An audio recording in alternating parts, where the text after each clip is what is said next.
আমি মানুষের জীবনে কিছু অপ্রিয় সত্য আপনাদের সামনে তুলে ধরার চেষ্টা করছি। মানুষের 40 বছরের পরে আর শিক্ষাগত যোগ্যতার কোনো দাম থাকে না। তখন দাম থাকে শুধু কর্মদক্ষতার। 50-এর পরে আর সৌন্দর্যতার কোনো দাম থাকে না। যতই সাজুগুজু করা হোক না কেন, চোখের নিচে কালি পড়বে, গাল ভাঙবে।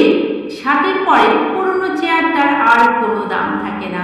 তখন একজন ব্যাংক ম্যানেজার আর গ্রুপ ডি কর্মীর পরিচয় কিন্তু এক, সেটা হলো প্রাক্তন ব্যাংক কর্মী। 70-এর পরে ছোট বাড়ি আর বড় বাড়ি কোনো তফাৎ থাকে না, কারণ তখন অধিকাংশ ব্যক্তির ছেলেমেয়েরাই থাকে বাইরের বাড়িতে থাকে, বুড়ো আর বুড়ি। আসতে টাকা থাকলেও কোনো দাম নেই, কারণ তখন হাঁটার শক্তি থাকে না। তখন প্রয়োজন জনবল।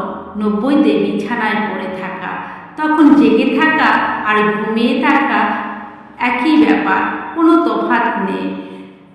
তো কিসের এত অহংকার?